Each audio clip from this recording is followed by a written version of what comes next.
Can President Trump totally reverse the Biden border crisis? You better believe that he's going to try. Blaze News, The Mandate, starts right now.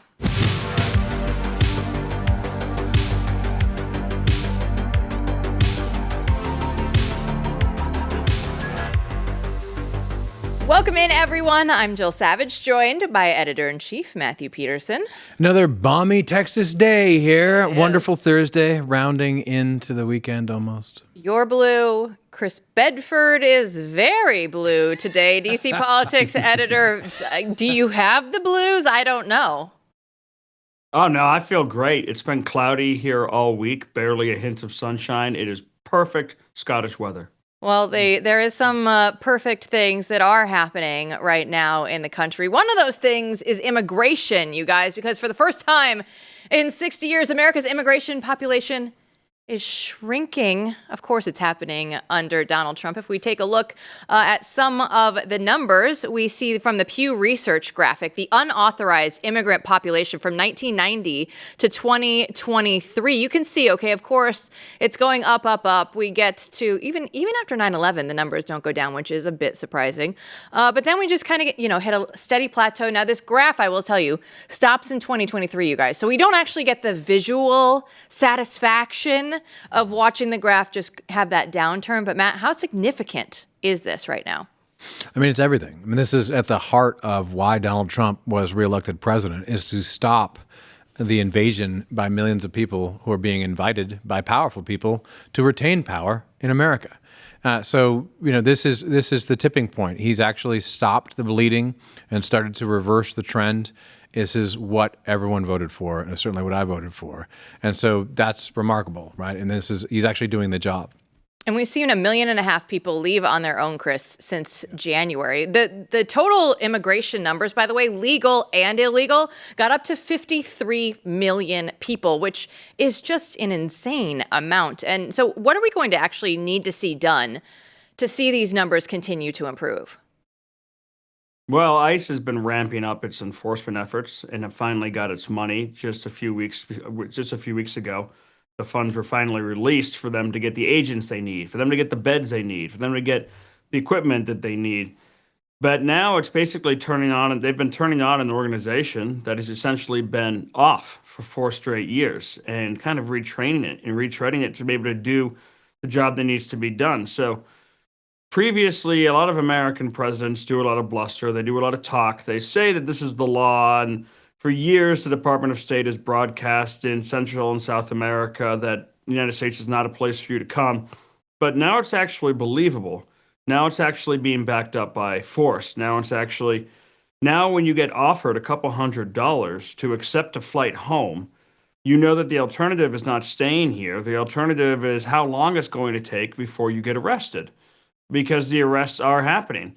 Now, there have been a lot of comparisons to the Obama-era numbers, which were bloated and inflated by the Obama administration.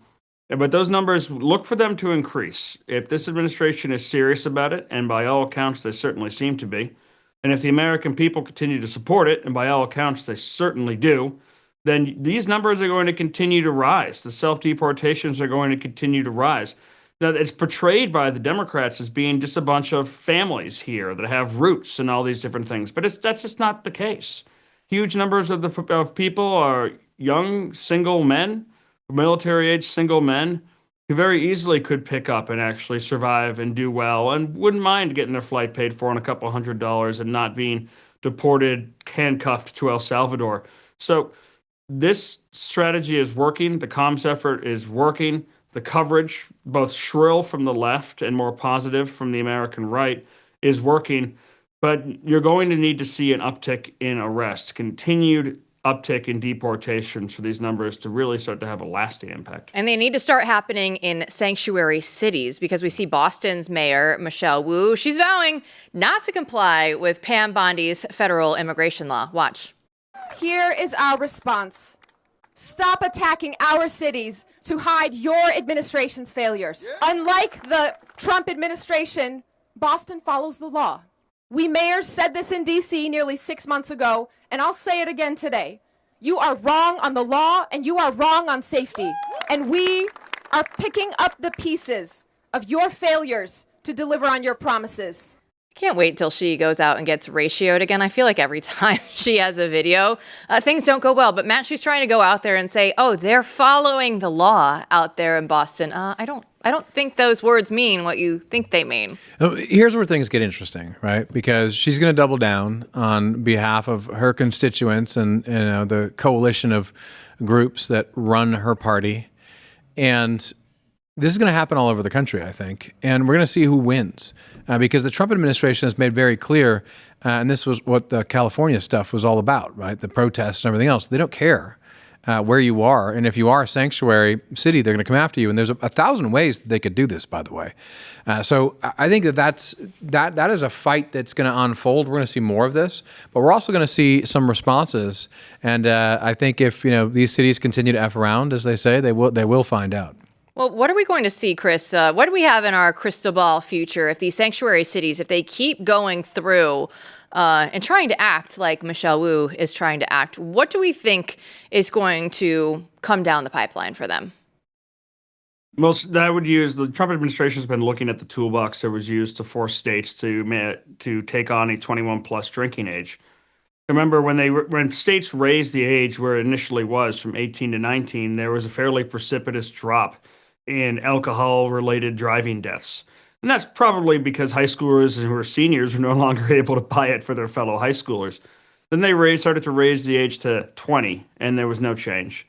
And then they wanted to raise it to 21, again, because groups like MAD had no reason to exist except to fight for raising alcohol age.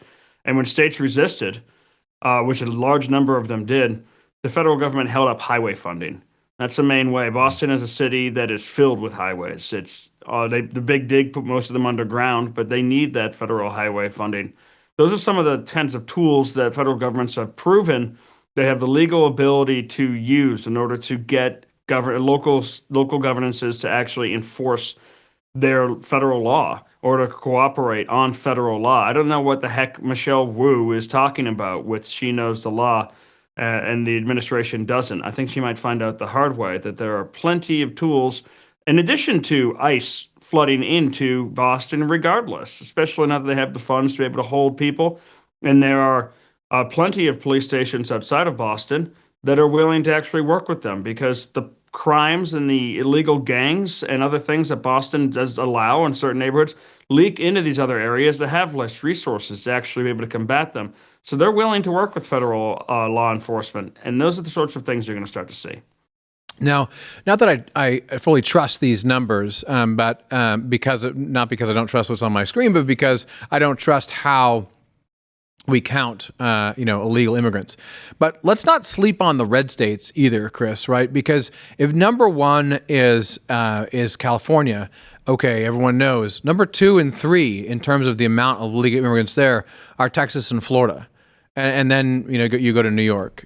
So there are large red states, namely Texas and Florida, that I think still could do a lot to push that population out, or at least make, if you're in the country, right, get more people to go to the sanctuary cities or these blue states, and then, they'll be dealt with there. I think that basically red states haven't done everything that they could do, and the Trump administration should also remember, right, that some of these states are not as tough as they ought to be.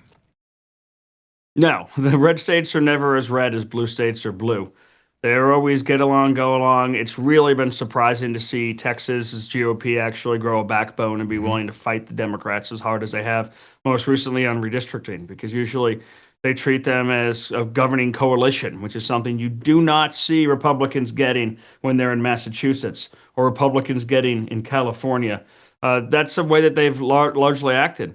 Also, Republicans are starting to slowly change. One, from a party that was always afraid and cowering, like Jeff Flake in an elevator, and also two, to a party that was largely beholden to large corporate interests, whether that's big ag and big sugar, big railroad, the big meat, all the different places, all the different companies that say, no, I'm not paying Americans. I'm not dealing with that stuff. And you guys have to leave me alone, otherwise the economy collapses. It's the same argument you've heard from the rich since literally before the United States was founded to justify slavery or importing Chinese serfs who are not even allowed to swear allegiance to the United States by their emperor, and now with illegal immigrants. It's something they've always done, and previously Republicans were really beholden to that. I mean, you could see the corporate interests rather largely on display all over the place in Texas, all along the highways and all the major cities, and those guys have a lot of sway. So you have to be able to push back against them and have some courage. And also, Republicans in red states like to act like they live in a bubble. You hear all the time on different things with, hey, you got to be careful with your elementary school. It seems like that school in Texas is teaching children to be trans. They act like wokeism won't be there. Oh, not at our school. Well, that's actually not true. Pay attention. These battles are happening all over the country, and red states really need to step it up. All right, things are happening in red states. We have Alligator Alcatraz that we have down there in Florida, the detention center. Kristi Noem, DHS secretary, has announced another one in another red state. It's coming soon, Nebraska's Cornhusker Clink. So our producers wanted to have some fun, and they said, what would be a good name for the Texas Deportation Center? You know Texas is going to get one. We just talked about all the people that are here, Matt. So come and take them. That was from Rob Eno. The Longhorn Lockdown, the Alamo After Party, or the Star Spangled Slammer is my personal favorite. Chris, what? I mean, come on. We know Texas has to be on the list. There's no way a state this size is going to be left out of this party. Oh, no. Texas has lots of space that, a lot of folks don't actually want to live. It would seem like it's a great, beautiful expanse for a big, beautiful, expansive prison. And it's right near the border, because the idea of these camps is not to hold people there indefinitely. The idea of these camps is to have places where you can put people temporarily where they get to return home to their communities and their families, and countries which, by the way, could really benefit from working age males who are so eager to be able to be contributing members of society, who speak the language, who have the same cultural backgrounds and touchstones, who have the same folk heroes, who come from the same background, who understand the history.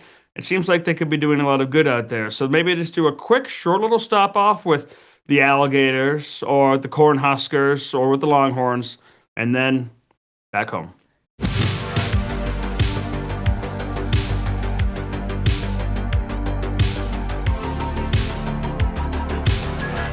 Well, some bourbons chase trends. Flying Ace chases legacy. It's straight bourbon the way that it was meant to be. It's bold, balanced, and unapologetically American. There's no gimmick or fluffs. It's just real whiskey, made for people who still believe in hard work, high standards, and doing things the right way. So whether you're winding down after a long day or raising a glass with good company, Flying Ace delivers every time. It's not about hype. It's about heritage. It's about getting back to what bourbon was always supposed to be. So if that sounds like you're kind of poor, it's time to level up. You can buy it online at flyingacespirits.com and use the code BLAZE for free shipping. Let's shift our eyes over to the Democrats specifically, because we're wondering, right, who are they even representing these days? The truth is, they don't resemble the party of our parents or our grandparents. They aren't really JFK Democrats anymore. And Stephen Miller is at his prime right now. He is pulling back the curtain on exactly who or what comprises their party right now. The Democrat Party is an extremist organization, Sean. It's not a political party in any normal sense of the word.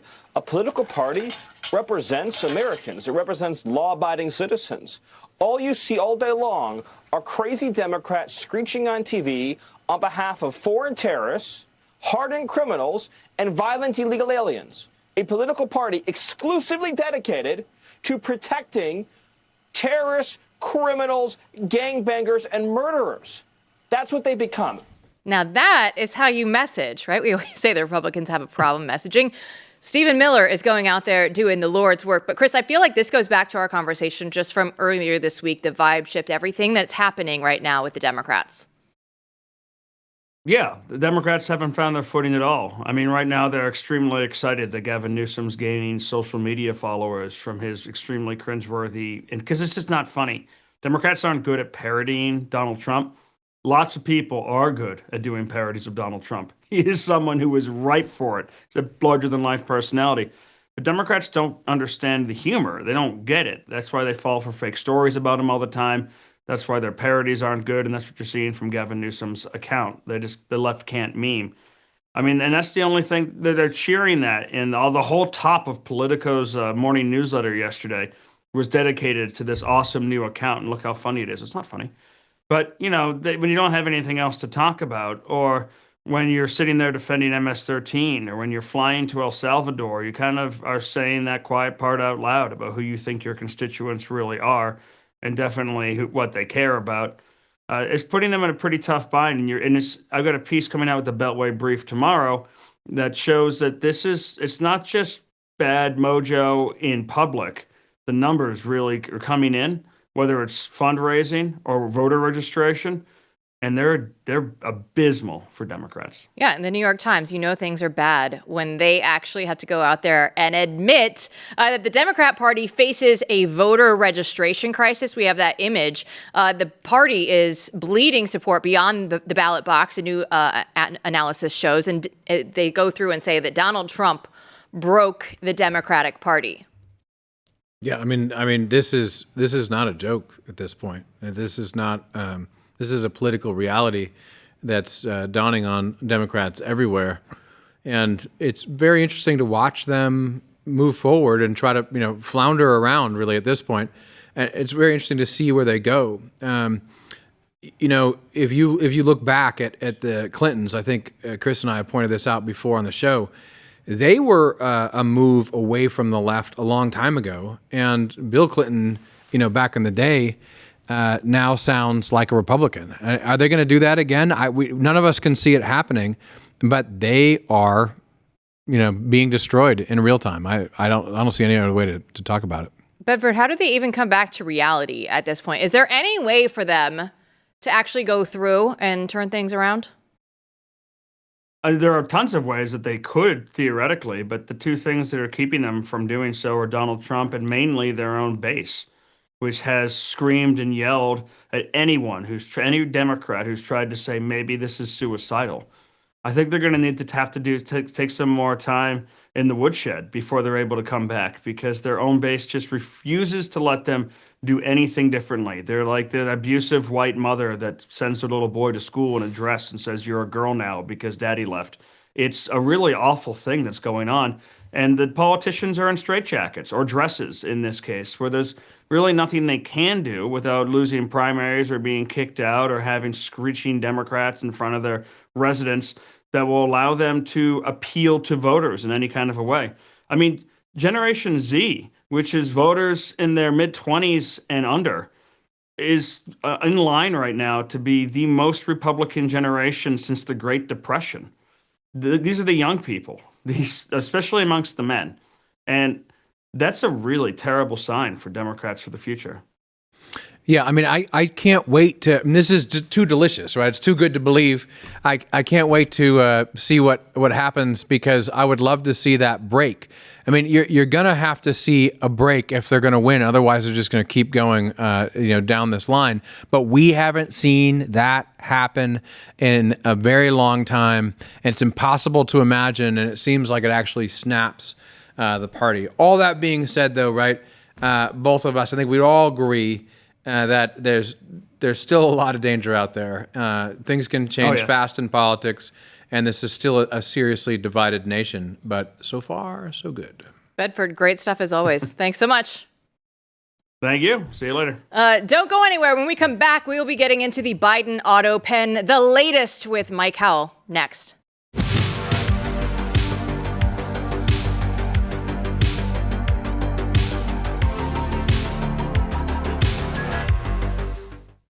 As the old establishment right collapses under its contradictions and cowardice, and new leaders arise on the right, and while the left is drowning in its own delusions and destructiveness, we were just talking about this on the show, NATCON, the National Conservatism Conference, is returning to Washington, D.C. this September 2nd through the 4th to celebrate the growth and success of this movement. This is a movement that I've been part of from the beginning, the first NATCON conference. it was a big deal to get everyone together who represented really MAGA and the new right. And so these are people like J.D. Vance, Marco Rubio, and Stephen Miller, all of whom have been to these conferences, who are, of course, now in the Trump administration, turning NATCON ideas into actual political reality. This conference has always been the future of the right. It's proven now. They got a great slate of speakers, many Trump administration officials like Tulsi Gabbard, Harmeet Dillon, Russ Vought. These are friends of the show, some of these people. Senator Josh Hawley, Senator Eric Schmidt, all kinds of institutional leaders like Kevin Roberts of the Heritage Foundation, who's been on the show a bunch of times here with us. People like Steve Bannon, Jack Posobiec. These are all people who are going to be there as well. So, of course, you should be there too. You'll want to be there too. If you want to be part of the most influential conservative conference probably in the world, join me at NatCon this September. You can get your tickets now at natcon.org. That's natcon.org.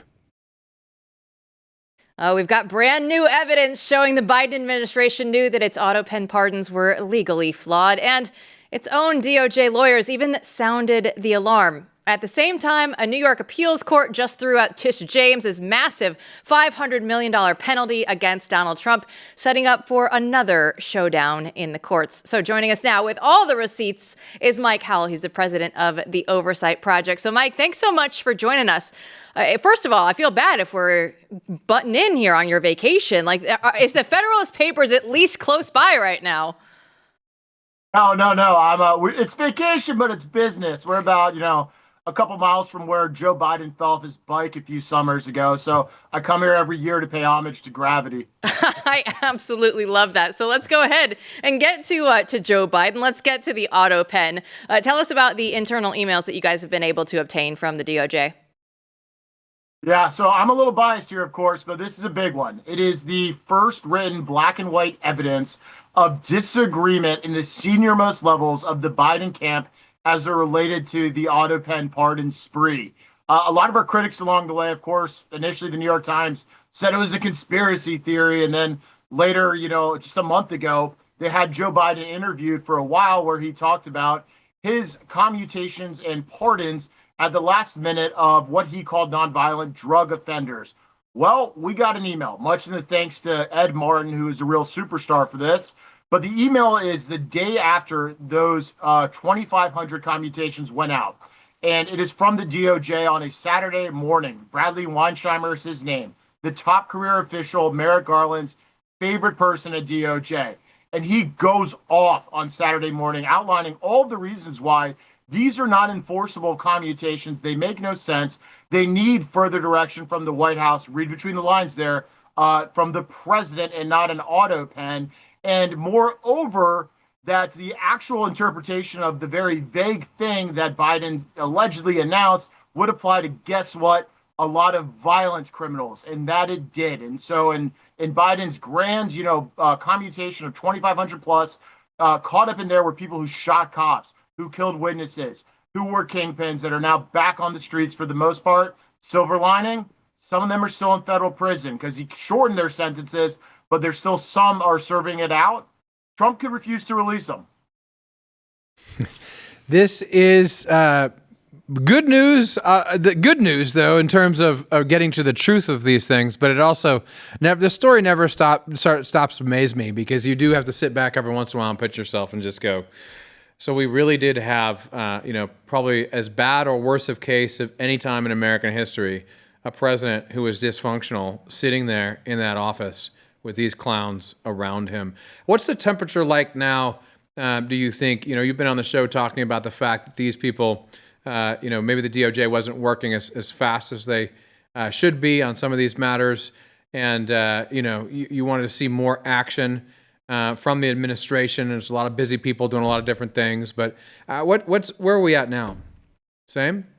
I feel good about where we're at. Look, we've been talking about this for months, and I've clearly been frustrated that action has not been taken. But we understand there's a lot of priorities out there. President Trump and his team have a lot on their plates. I think, as President Trump has called this the greatest scandal of the century, it deserves resolution. But I feel good about it for a few reasons. One, this is low-hanging fruit. It requires President Trump simply to not release people from jail. It is less complicated than charging Schiff, the January 6th committee, Fauci or Milley, which I think obviously he should do. but this is an easier first step to start getting at the autopen writ large. Second, Chairman Comer came out today. He had a bombshell interview with Ian Sams. Some of y'all may remember him from the Biden years. He was their spokesperson for all matters of, investigations, oversight, and controversy. He was one of the talking heads on social media, always responding that Biden was perfectly fit, well-to-do, and in full control. Well, guess what Comer found out today? Ian Sams only met with Biden twice over the course of the entire administration. And there's apparently a lot more in that transcribed interview. And so we're hitting a big crescendo here. And I think with some of the shakeups with Bailey coming into the FBI, who's got a history on this issue as well, the odds are looking better than they ever have. And I think a lot of that is thanks to Ed Martin, who pushed this document out to the Oversight Project. Yeah, so we've been seeing this Biden autopen story go on since I believe March is when this first came on the scene. So we just look at the politicization of the DOJ, and we've been talking about that on this show for months. How do we look at this now? Knowing what we know now, what does this actually look like in the big picture of things? I think it's clarifying. Obviously, a ton of damage has been done to the little good legacy Joe Biden had as a political figure dominant in American politics for 50 years. The fact that he had to go to the New York Times to do a cleanup job, which actually ended up working in the service of confirming our own reporting and investigation, which then is further confirmed by Biden's DOJ, I think is evidence that this is going to, be historic. And what changes things from just a footnote or a political conversation is actual accountability.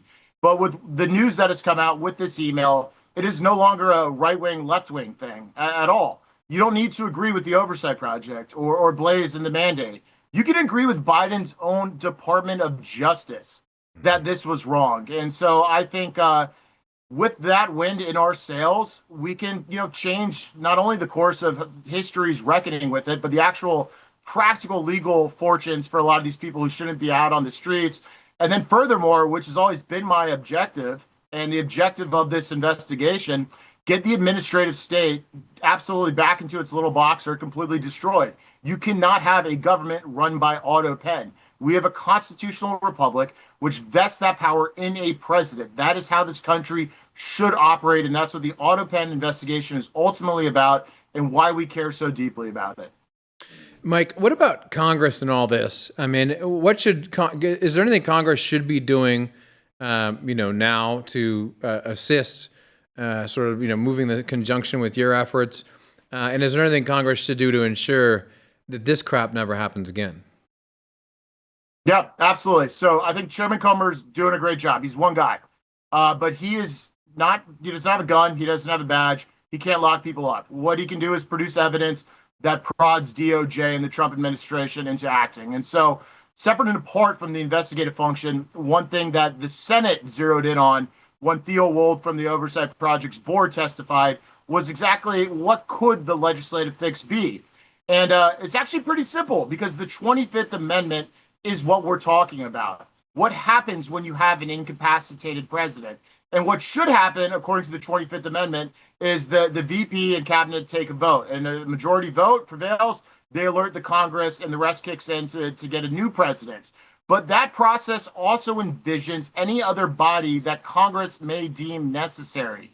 And so Congress, in the Constitution, has room to legislate a solution for future, autopen type situations. And I think that's something they should really look at. It needs not a constitutional amendment. It can be done by legislation, and it really not be too onerous or, limit the president's authority. I think baseline checks to ensure that actually there is a pulse and the lights are on in someone's home in the White House would be a completely appropriate thing for Congress to legislate. All right, you talked about Eagle Ed Martin on this show, and we've talked about him before, too. And we talked about him this week in regards to Letitia James. He had that trench coat standing outside her house.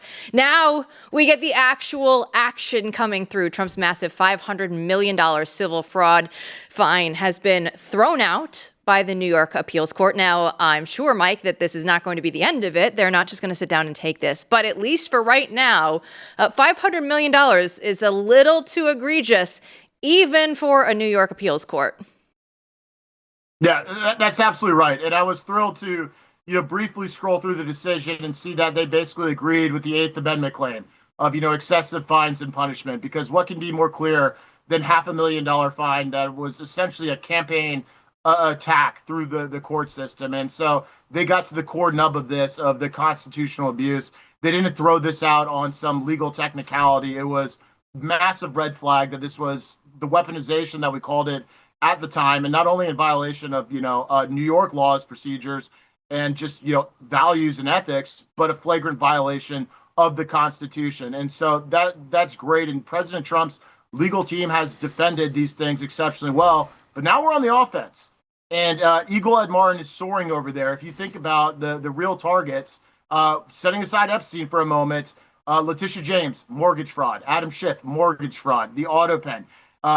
Ed Martin is producing and moving on all of those things. And we're also hearing rumblings of grand juries being convened. And so, as a critic, a supportive critic, I'll call it, constructive critic, I have to applaud that these steps are being taken. And this particular shout out, Ted Martin, even if his fingerprints aren't on exactly everything, I know him to be the driving force and representing the voice of, the base that wants to see these things move and to make sure they're at the top of the priority list over there.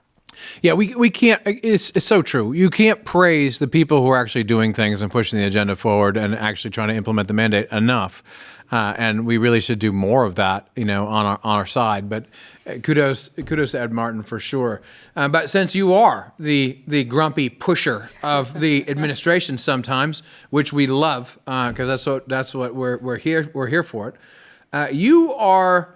I don't know if I go so far as to say black-pilled on immigration, but you are someone who is saying there is not enough happening. And, earlier on the show, we were talking with Chris Bedford. Maybe we get two of you on the same time. We have a little fight.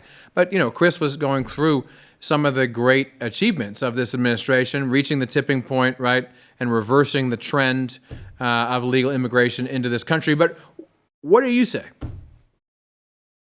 Yeah, so I'm not black-pilled because it is so easy to fix. The problem right now is policy, and because the funding problem's out of the way with the one big, beautiful bill and all the money that's flowing in. Look, closing the border and sealing the border, massive historic success. Tom Homan got that done before, DHS leadership was even sworn in. It was so fast. Right now, my issue with deportation pace is the only thing we should be talking about.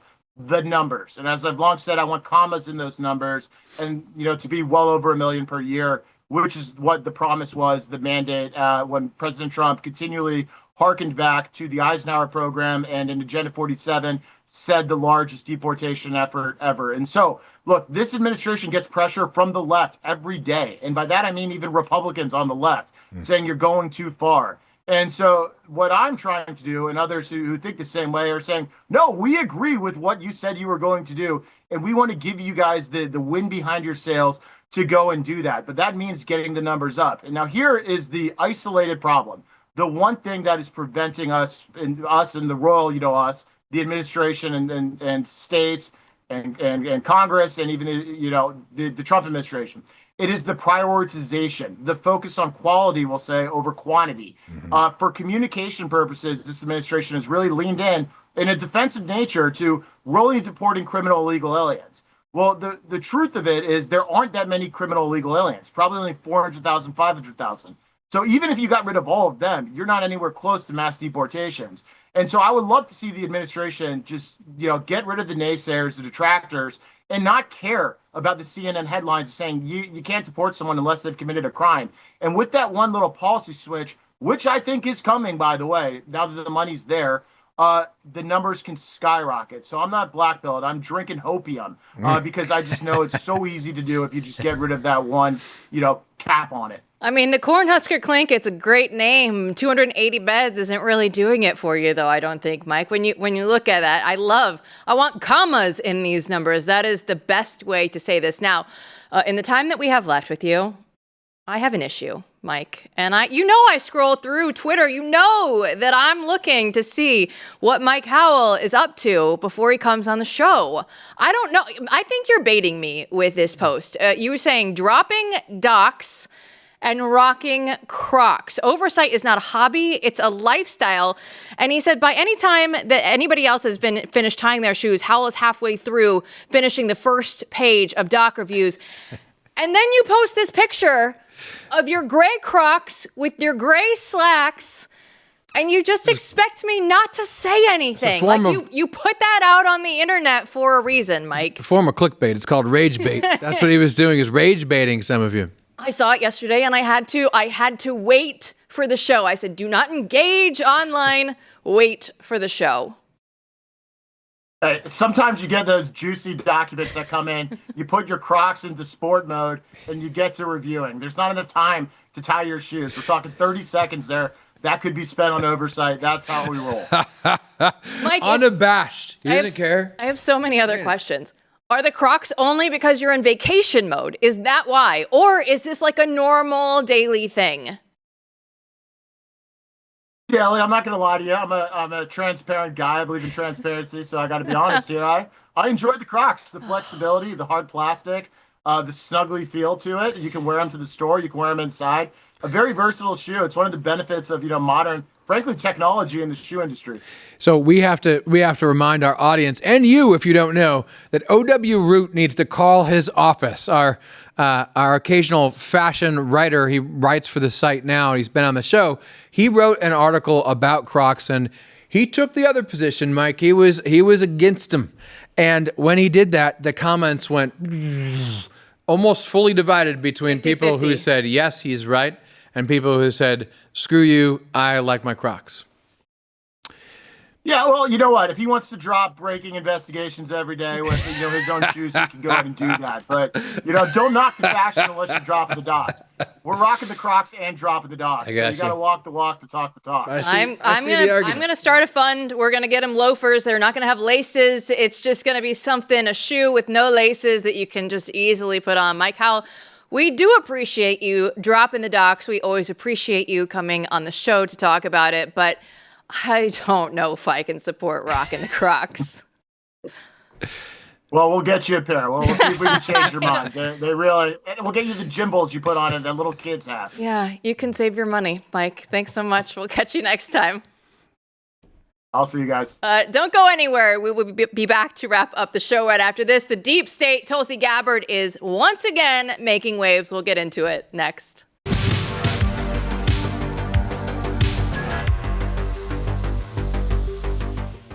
All right, I have to pause for a second and talk to you guys directly, because at Blaze Media, we know that truth and freedom and faith in God and country, they're not just slogans.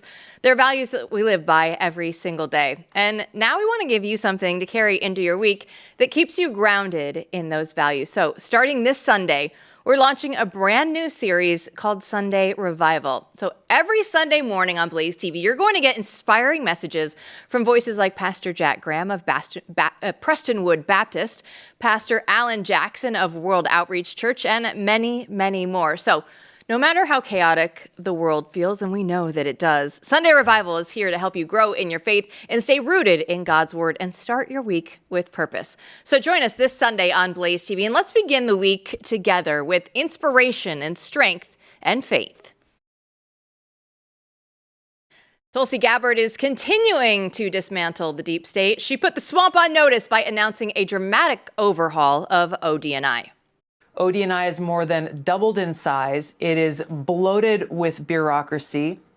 It is rife with politicization, weaponization, the very thing that it was created to try to prevent and get after. And unfortunately, it has failed to meet its mandate. And so this launch today of ODNI 2.0, as you said, we will save taxpayers more than $700 million every year, cutting the organization by over 40% and making sure that those who are working at the Office of the Director of National Intelligence are aggressively getting after our core mission, which is really ensuring the safety, security, and freedom of the American people. I feel better because it's hard for her to say politicization as well. You really have to think about that one. It doesn't just come right off of the tongue. But when we look at what is happening at ODNI, we had J. Michael Waller on the show just last week, and he was saying, there's still a lot of very bad people at ODNI, and this is one step that she is taking now to just get rid of some of the people that are right there in her own department. Yeah, so there's a lot of bad people throughout the federal government, and the intelligence community is certainly, right at the heart and center of where a lot of the problems have crept up over the last few decades. So, we're so far away from the days when you could count on a majority or at least a good swath of people to really, take the job seriously and pursue the actual mission right here. And ODNI is an interesting case in point because ODNI starts because of 9/11. So after 2001, there's this consternation and worry and really blame being cast. How do we not prevent this from happening? And you had a lot of agencies talking past each other, and because these agencies were also competitive with each other, they didn't play nice with each other, right? From the FBI to the CIA to the NSA, there's a lot, and there's a lot more than that as well. And this thing was unwieldy, so the idea was let's centralize all the information. Right? So domestic intelligence, foreign intelligence, no matter where intelligence is coming from, and create a cabinet level position where all the information from all the different agencies goes through one office and avoid the 9/11 situation where we could have maybe put the pieces together and figured it out. So look, that rationale makes sense. But since then, as Waller and others in that sector have pointed out, it's become bloated and it's got its own problems. And the entire intelligence community, of course, has become corrupted by politics and the politicization of the last. Can we all say that word right? I don't know. Tulsi, you're not alone. She's right. It's all been politicized. So Tulsi has this job of cleaning up her own house, right? Her own agency, and cleaning out the people who are going to stand against her, who are holdovers from some pretty bad days. Make that machine more efficient, and then also in her capacity to gather all the information, she can release information about the other agencies. But her agency is really just the mailroom, in a way of putting together all the information coming together for the president. So Tulsi, though, she's coming in now like a wrecking ball. So I wrote on X, how nervous are the Washington elites right now? And can Tulsi actually reform our runaway intelligence agencies? Let's get to your replies. Jim starts us off. He says, I would love to say yes, but the deep state gets away with so much. It's hard to be hopeful about it, which, yeah.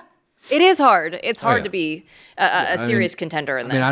Exactly. I feel the same way. It's you just never seen it really be beat back. So that is, but never say never, never black pill, because otherwise we won't get there. And the moves are being made, right? The right moves are being made now. So you have to respect that and encourage it. The quiet guy replied that I sure hope so. It's about time the government has to endure what regular people have to deal with. Do more with less. Wouldn't that be nice if the government actually played by the rules of its own people? That one is harder for me to wrap my brain around. That, listen, we can lay off some people, we can fire some people, but the government actually playing by the same rules, that's going to take a while. Yeah, just these agencies are not they're not run like corporations, right? It doesn't work that way. Maybe large corporations get more bureaucratic as you expand, but even there's just a distinct difference that government is always probably going to have. But he's right. Oh gosh, you're going to get fired because it was bloated and you're not efficient. Welcome to having a job.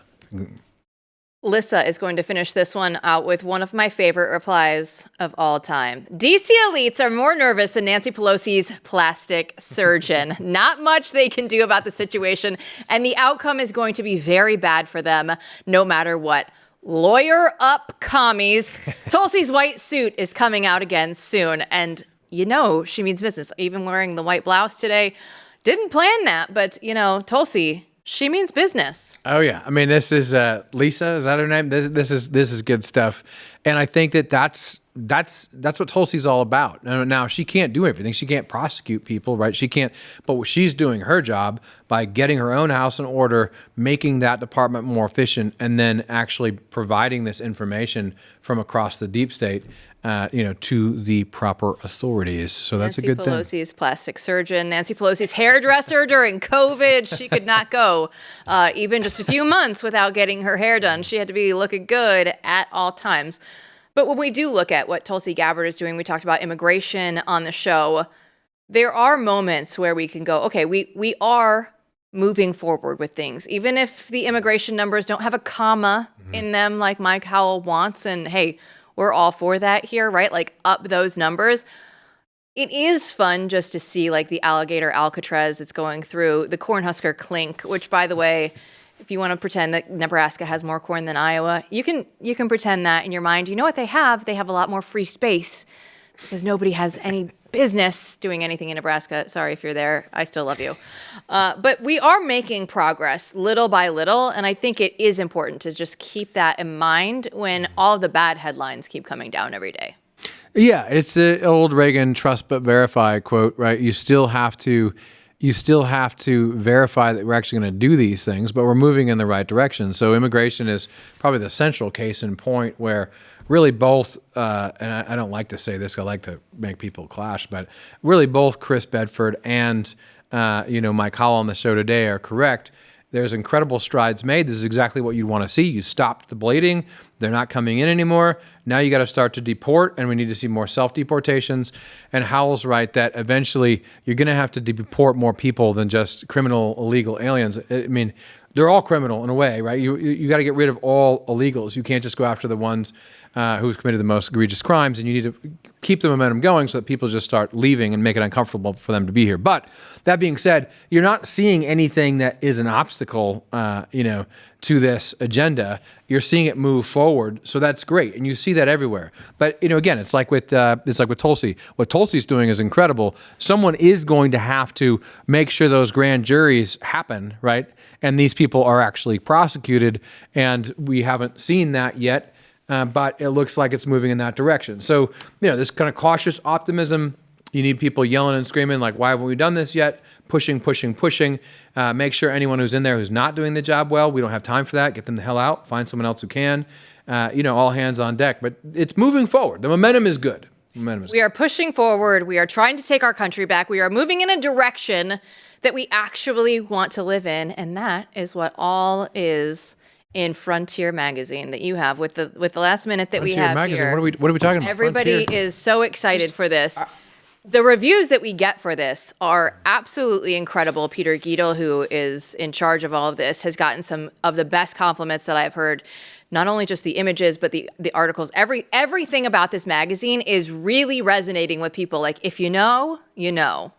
Yeah, so the first frontier, here's the cover, here's the evolution. I wrote an article about what frontier is, what the frontier means, how there's a new frontier now where we're building a new America. We're building a new American way of life in the 21st century. That's what we're doing, right? That's what the country is doing right now. And you see that cultural revolution now coming to us. And then the second one of Elon's favorite photographers, did his spaceship over the American flag, and we were moved forward with that. And now for summer, we got America's Cup team, American Magic on the front, and it just gets more beautiful every time. Thick, rich, full of interesting articles. I love it. Go to blazeunlimited.com, pick it up. It is absolutely worth every penny that you have on that. It's the country that we want to live in. That's what we're trying to move towards. Thanks for watching, everybody. We'll see you back here tomorrow.